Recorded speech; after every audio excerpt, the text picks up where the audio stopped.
Bonjour messieurs, dames, merci beaucoup pour votre présence aujourd'hui. Je vous invite à vous installer, nous allons démarrer dans quelques instants.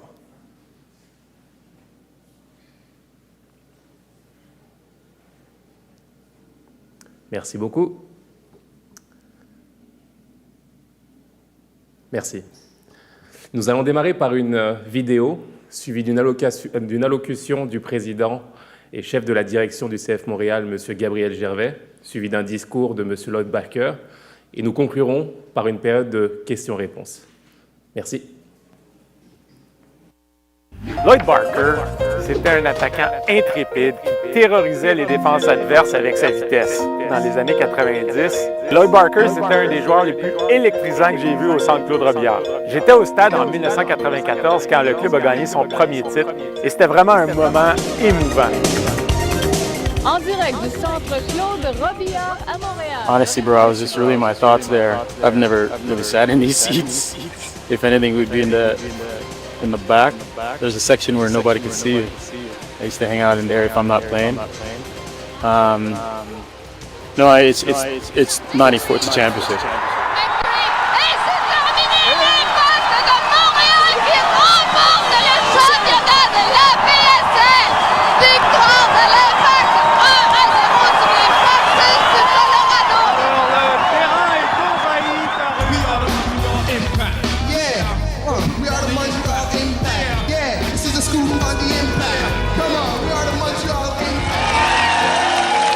Dans les années 2000, c'était pas facile pour un jeune joueur de faire sa place.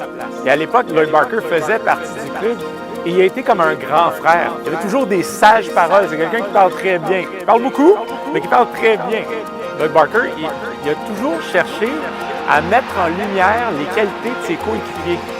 Donc, comme vétéran, ça a été un mentor pour bien des jeunes joueurs, quelqu'un qu'on a énormément apprécié. C'est quelqu'un qui amenait du calme dans des situations difficiles.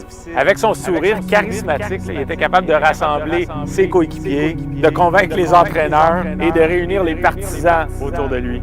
Lloyd Barker mérite pleinement d'être au mur de la renommée.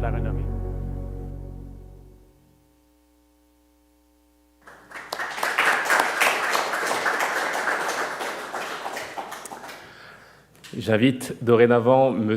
Gabriel Gervais et M. Lloyd Barker à nous rejoindre sur scène, s'il vous plaît.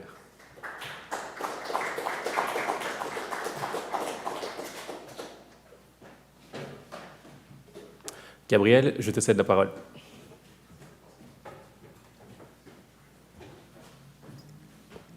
Merci beaucoup, Hassan. Bonjour à tous, bienvenue au Centre Nutrilait. C'est un honneur pour moi et pour toute l'organisation de rendre hommage aujourd'hui à Lloyd Barker, un joueur qui a fait partie de l'histoire du club depuis le tout début. Il a été un pionnier et un bâtisseur pour l'organisation, contribuant à la conquête des 2 premiers titres. Tout au long de sa carrière, il aura été un coéquipier inspirant et un personnage charismatique.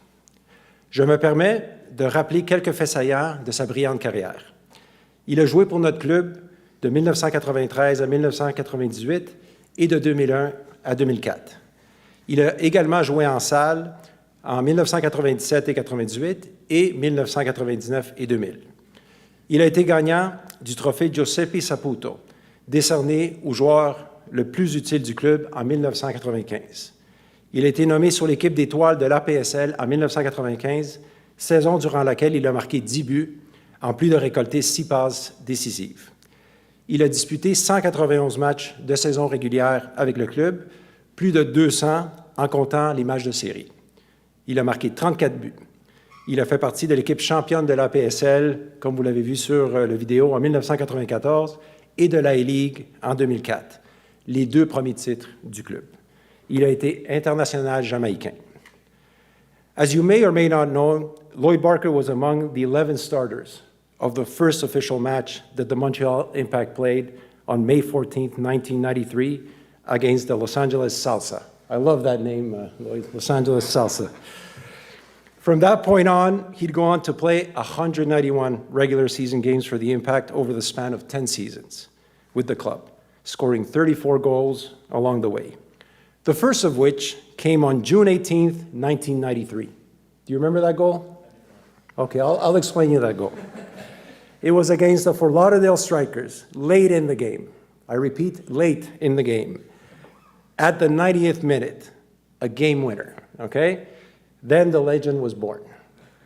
And the saying, better late than never, Lloyd, which is also a frequent phrase used by club staff whenever Lloyd showed up a few minutes behind schedule for a player appearance. Fashionably late, we would say. But you wouldn't know it from the positive reaction he'd receive from fans throughout his career. Do you have anything to say about that, Lloyd, or we're good? Okay. On pourrait également parler des réactions positives de ses coéquipiers, moi étant le premier, pour lesquels il a toujours été un partenaire apprécié, dévoué à l'équipe et inspirant en tant que vétéran. Lloyd a toujours été bon pour voir les qualités chez les joueurs qui l'entouraient et tenter de faire ressortir le meilleur. Pour moi, personnellement, il a été comme un grand frère à mon arrivée avec l'Impact en 2002. Il m'a aidé à être un meilleur professionnel, à prendre de la maturité, à comprendre l'importance de porter le maillot de l'équipe et surtout à croire en moi. Il s'est toujours mis au service de l'équipe, ce qui lui a fait de lui le meilleur coéquipier qu'on puisse avoir. I'd also like to point out that Lloyd's character and mental fortitude were key for him to have a long and successful career. He fought through injuries, including a fractured vertebrae while playing indoor soccer in 1998. We didn't think you could play again, and I think you heard those words, but you fought through and you came back. He was able to recover from this horrific injury and come back to play several more years, reinventing himself. He was a striker, and then he became a left wing back in the latter stages of his career. Just like an older brother, even after his career, Lloyd has been active behind the scenes, keeping the connection between former teammates. To this day, Lloyd remains a central figure in our alumni group. He continues to nurture the bonds that connect former teammates, remembering birthdays, celebrating milestones, and proudly recognizing the accomplishments of our alumni. Beyond everything he accomplished on the field, Lloyd Barker embodies the DNA of this club. His commitment, character, and lasting connection to the Impact make him fully deserve a place on the club's Wall of Fame. Au nom de toute l'organisation, merci Lloyd pour ces moments inoubliables. Ta contribution au club est incontestable. Nous sommes fiers d'ajouter ton nom au mur de la renommée. Bravo.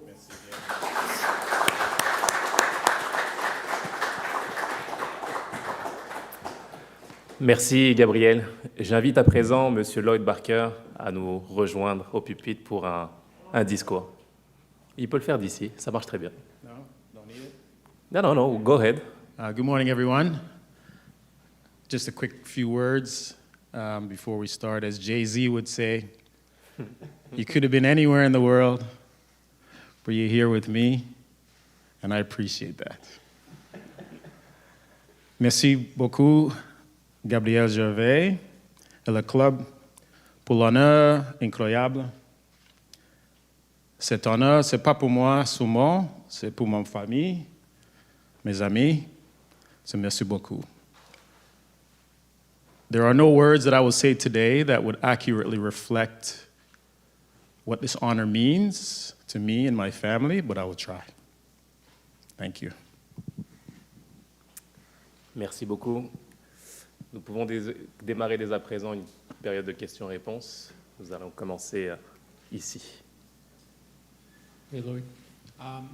Just wondering how you got the news. How did the club approach you, and what was your first reaction? How surprised, if you were you about that? I run a club in Ottawa, in the Nepean Hotspurs, and we have a partnership with Bayern Munich, and we were hosting Bayern Munich camp. So it was Friday. We had just had pizza, and we were just kind of relaxing. What was supposed to be the end of a very tough week. If you've ever done soccer camps, Fridays are welcoming days because it's a long week. Gabriel had asked me in the morning if I was available for a call in the evening. I thought, my God, what did I do wrong? I thought for sure I'm in trouble. So I started trying to think about what I did wrong. And I do one or two things wrong from time to time. And so I got the call, and it was Gabe that called, and it was a video call. And I have to say this because one of the coolest things about getting the call from Gabe, Gabe's a good friend of mine, I love Gabe. One of my closest friends that I met probably 5 minutes after arriving in Ottawa had been away, and he came back on that trip, showed up at the camp, kind of unexpected. He's a part of the club that I run. He was actually sitting beside me.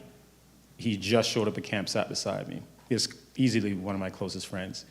And so when Gabe called and I, took the call, he sat and listened to the whole conversation and actually started recording it. And in truth, if there's anyone, in terms of friendship that I would have wanted to sit in on that call, it would have been him. So there's a lot of little side stories to it. So Gabe gave me the call, and that was July 17th on a Friday, 2 days before the World Cup final. And he's just disturbed my life since then.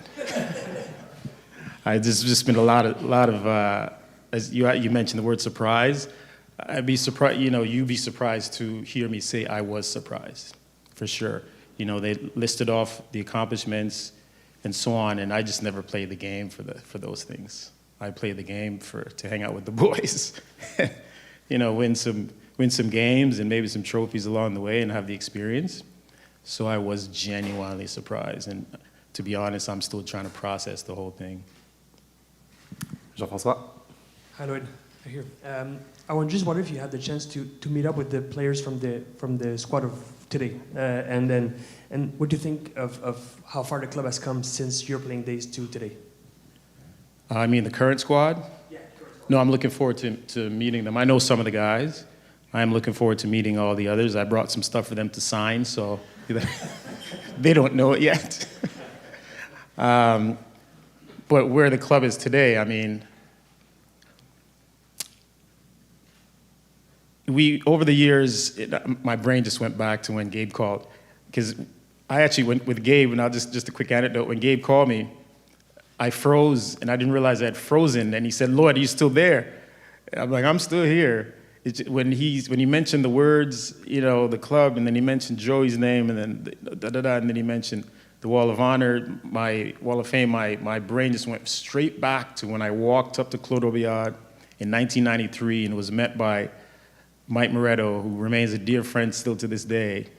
And then everything just went back to that. So to your question, where they are today, it's like I can't talk about today without going back to then. And we'll be here for 2 days, so we don't have all that time. But we were ticking boxes as we went along. So 93, 3,000, 1,500 fans. Then 94, 3,000 fans. And then the final 8,700 fans, if memory serves me.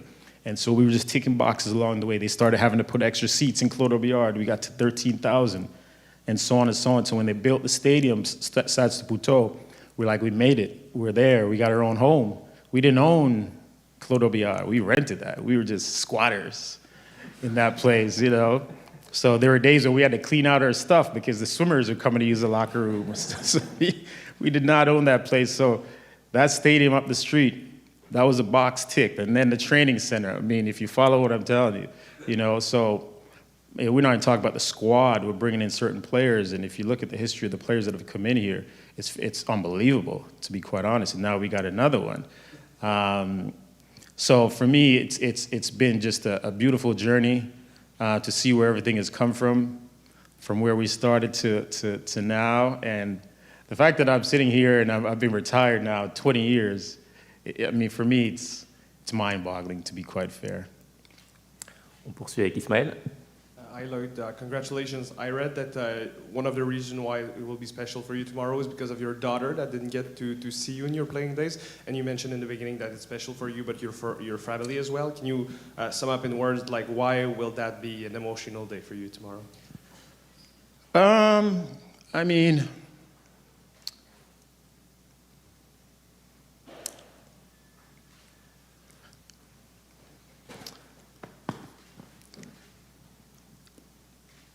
Next question. my family, who will be here tomorrow, is everything. So, when I broke my neck, I remember telling myself I had to recover because my mother, my late mother, me playing was her world, and that extended throughout my family. My grandmother's in Jamaica. There's nothing that made them more happy than to see me play. And so I had to come back. My children grew up through the game. My sons are Impact fans through and through. They were born into this, a little bit like Joey's children, who were, young, coming up now to now look where they are. My daughter, I remember when she's about 5 or 6, she's 15 now. Every now and again, something triggers her, and there's an incident where she's reminded that I might have done something in this city in the game. And then I remember when she once asked me if I was famous. I said, "Daddy, are you famous or something?" I said, "Baby, you can't unfamous." So I said, maybe one day, you'll realize that I did something here. So for me, the family's everything. I did a CTV interview a couple of days ago, and I'm still trying to get over it because they showed a clip with my late mother in the clip. I'd never seen that video. My mother is in that clip from 1998 when I did an interview with CTV. Shout out to CTV. When I had my neck brace on, and this is just like, I don't know, man. One of these days I'll get to settle down and think about all this, but it's been unbelievably emotional. But a beautiful thing, and I'm really looking forward to celebrating with the family, but also my very close friends who, again, the joy of watching me play, they've made it abundantly clear all through how important that was to them. So tomorrow to share everything with them, that's just as meaningful as me accepting this honor, because I feel like it's my name going up on the wall, but I really feel like I'm carrying an assortment of people with me on that wall, my family and friends included. Lloyd, back here again. Being inducted in the Wall of Honor is proof that you contributed largely to laying the foundation of this club. To see over the years Drogba and now Alexis Sanchez don the same crest, or close to, as the one that you wore, what's that feeling like? I'll give you and then I look at it like this. My relationship with this club is genuine love. So I'll use kind of a strange analogy for you. Like when I walked in, I fell in love with this club at first sight in spring of 1993. And the love affair started then. When I met Mike Moretto, it was like I met he was like a measuring stick for the club, because these guys will tell you he is a symbol of this club as well. And then maybe our first honeymoon was in Italy. After the marriage, we went to Italy. It was the first trip, and I brought the boys along on my honeymoon, right? And so through and through, we've seen the Drogbas, we've seen the Nestas, we've seen the DeVayos, and so on. But I don't forget the Hoopers, the Bielos, Gervais, the Valeria Gazzola, who was the head coach of the 1994 championships. There are significant people along the way. Drogba doesn't come here without the guys along the way, Limniadis, right? That really set and paved the way. So I go back to the analogy that I'm referring to. So for me, it's been a love affair since then, still to this day, and it's why I'm sitting here, because it's genuine love. It's a 30-odd year relationship, but it's been ups and downs. Trust me on that one. A lot of downs, some beautiful ups. But through it all, my love has never wavered, never diminished. It's true loyalty, easily the longest relationship I've ever had. And it's really laced and based on loyalty. And so, for me, all the names that you mentioned, and even a message to the supporters, loyalty, man, loyalty. And it's why I'm sitting here, because you don't get in this seat without having accomplish some things individually and all of that. But commitment to the cause and loyalty is what gets you here. Judd? Lloyd, congratulations again. Just in terms of, now that you've had time to process it, you were speaking about how kind of everything maybe went a little bit blank when you ended up getting the call. Well, now that you've had time to think back on your career, what kind of personal memories, personal accomplishments come to mind? Thanks, John. I appreciate it. I never played the game for any personal accomplishment. This is easily the biggest accomplishment that I've achieved in the game to date. I'm not sure how it could be topped because this is a body of work recognition. So I couldn't give a shit about the MVP award or the All-Star. It was actually 2 All-Stars, but who's keeping count? We could always edit that. But those were never my thing. It was always the team trophies. That was always the most important thing. So it's a simple answer to your question. It's the 94 championship. It's the 2004 championship. I was an ambassador for the club in 2009. I didn't get a ring, but anyway, we'll talk about that when we're editing. And then it's the season. The league championship. So 96, 97, 98, where we won the league for best overall. I guess President's Cup or Commissioner's Cup, I believe they called it at the time. Those were important to me. Yeah, the MVP stuff, it's all beautiful, but no, that wasn't what I wanted. I wanted to win the championships. Whenever we got knocked out in the semifinal, those are the moments that hurt the most because we let down the team. We didn't do it as a team, but it's a simple answer for me. That my most memorable moments are the ones with the team success, where everyone's lifting the trophy, not just me. Oui, ma question serait pour Gabriel. Vous avez mentionné que Lloyd avait été en quelque sorte un grand frère pour vous à votre arrivée. Est-ce que vous pouvez nous dire un peu, nous donner un exemple justement de comment le leadership de Barker s'est illustré dans votre carrière? Oui, absolument. Donc, mais Lloyd Barker avait un nom déjà. Moi, j'avais aussi joué une saison en salle à l'intérieur, à Toronto, avant d'arriver à l'Impact en 2002. J'avais eu la chance de le rencontrer à Toronto. Et il avait une bonne réputation. Moi, un peu comme d'autres ici, moi, je suis allé voir la finale en 94 à Claude Robillard. J'étais au cégep à ce temps-là. Et je le voyais évoluer, je le voyais jouer. C'est impressionnant pour moi, en tant que jeune, de rentrer dans l'équipe. Et moi, j'ai été transformé à mon arrivée en 2002 par l'entraîneur qui était là, Bob Daly, en défenseur central. Et je côtoyais Lloyd Barker à côté de moi. C'était un peu nouveau pour moi de jouer en défense centrale. Et Lloyd s'était transformé en un back gauche quand même offensif. Donc, il me donnait beaucoup de conseils. Il me disait, hey, toi, le jeune, quand je monte, là, tu me couvres en arrière. Il faut que tu fasses ça, c'est sûr. Donc, c'était des conseils de la sorte, comme un bon vétéran, mais vous voyez la personne qu'il est. Moi, j'ai connu cette personne-là pendant tellement d'années, de le côtoyer, d'être co-chambreur avec lui, de l'avoir dans le vestiaire, chaque jour à l'entraînement, de donner des petits conseils. Des conseils, oui, être un meilleur professionnel, des conseils de vie, de la maturité et tout ça. Donc, ça a été... Quand on parle d'un leg d'un joueur, si vous demandez à n'importe quel de ses coéquipiers de parler de Lloyd, il va dire c'est le meilleur coéquipier.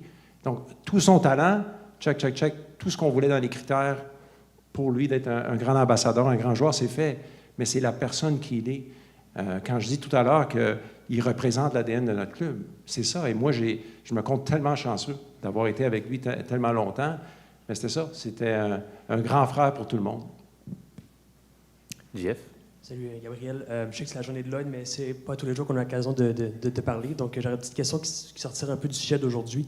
Il y a eu l'actualité récemment par rapport au Parc olympique.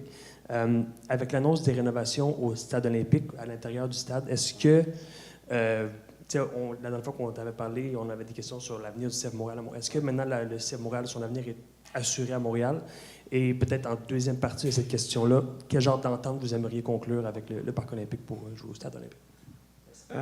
Oui, pas de problème. C'est un dossier qui est important et qui est complexe en même temps. Donc, si je réponds à la question sur l'entente, nous, notre objectif lors des discussions, c'est d'avoir une entente à long terme qui fonctionne tant pour le club que pour le Parc olympique. Donc, les discussions vont dans cette direction-là et ça progresse.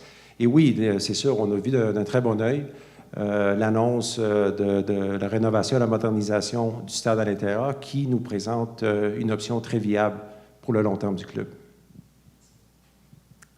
D'autres questions? Ismaël, une dernière?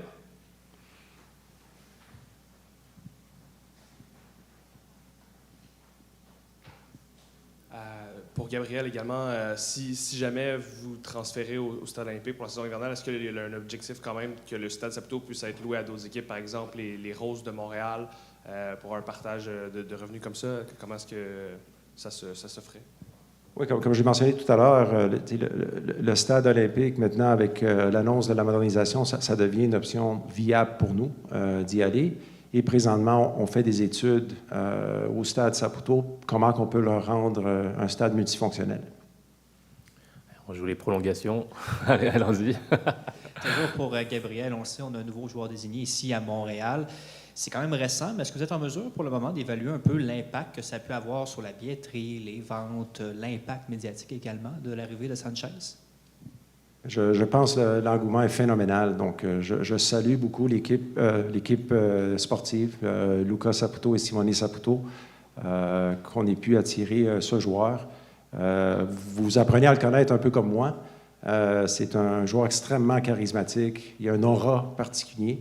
Donc, nous, on est choyés, bien sûr. On est très contents de la réaction de vous, les médias, la réaction de nos partisans, nos supporters, nos partenaires. Et donc, pour répondre à la question à la vente de billets, mais on devrait avoir salle comble demain au Stade Saputo. Gabriel, bon, Alexis n'est pas lui-même responsable nécessairement de la dernière victoire contre Columbus. N'empêche que soudainement, on sent que le vent peut tourner avec cette addition-là au sein du club. Comment est-ce que tu dresses le bilan de la saison jusqu'à maintenant? Et est-ce que tu es en mesure de faire une... Est-ce que pour toi, c'est une conclusion ouverte parce que justement, Sanchez change la donne pour la suite de la saison? Avant de parler de Sanchez, et là, je parle comme disons, pas tant comme le président du club, mais comme un connaisseur du soccer. J'ai joué longtemps, que je regarde le club évoluer et je vois un club différent.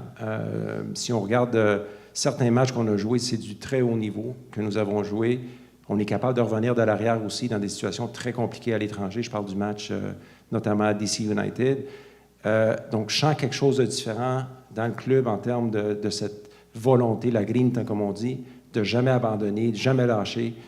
On est revenu contre New England. On perdait 2-0 à la première demi. Et on connaissait un petit peu le scénario dernièrement. Ce match a été très compliqué. L'équipe a pu rebondir. On est allé chercher un point contre une très, très bonne équipe. Donc, je sens qu'il y a un tournant dans la façon que le jeu se déroule, qu'on peut dominer. Et là, c'est vraiment cette dernière chance de la mettre dans le filet, un peu comme Noah Strait l'a fait au match contre Columbus. Mais on dominait ce match-là. On méritait. Personne ne peut nous dire qu'on ne méritait pas ce match-là. Et ça, je peux vous le dire pour plusieurs matchs déjà, même contre des équipes comme Nashville ou Miami, où est-ce qu'on a tenu tête et même dominé. Donc, moi, je suis très à l'aise avec les changements qui ont été faits durant cette fenêtre de transfert. Et bien sûr, là, c'est l'élément clé d'un Sanchez qui peut apporter. C'est pas juste, OK, il peut compter des buts, il a démontré toute sa carrière. Mais j'ai juste jeté un coup d'œil ici tantôt. Sanchez marchait avec Graham Roche. Donc, moi, je suis très curieux. J'aimerais savoir qu'est-ce qu'il lui dit. Lui, c'est un jeune attaquant. C'est pour ça qu'il est ici. Et il comprend son rôle. Vous l'avez rencontré il y a quelques jours. Lui, son énergie, ça peut nous amener définitivement à un autre niveau. Et on conclut avec M. Noel Butler. Barker. Le premier, félicitations grandes pour la famille Butler. Puis, talk to us, please, Lloyd. You got one moment with the players. What is the advice, please, for footballers today for the club? The current players. Correct, sir. I mentioned the word loyalty. Nowadays, that word is not really something that's on the forefront of players' minds. It's who's going to pay them more. Typically, the best city where there's weather. You know, everyone wants to play in Miami, Florida. But I'd say loyalty. I think it's the same message I would have for supporters. there are going to be ups, and when there are ups, enjoy it. Shout it from the rooftop, if you will. But then when you get down, you could voice your opinion respectfully, but you still have to show that genuine commitment and loyalty to the cause to move forward. It's the same message for the players. If you're not playing, there's a reason you're not playing. Put in the work, put in the commitment, stick to the cause, you're going to get your opportunity when it presents itself. That's exactly what happened to me. In 1993, when I came here, no one expected anything from me. 1994, nothing. There were a couple of injuries, and I was preparing in the background. As soon as I got on the field, I remember telling myself, you are not coming off of this field. And that's exactly what happened. So it's just, just stay committed to the cause and stay loyal to the cause, and only good things can happen from there. That's just genuine support from a supporter standpoint and professionalism from a player standpoint with those recipes. Merci Lloyd, merci Gabriel, et merci à tous pour cette conférence aujourd'hui.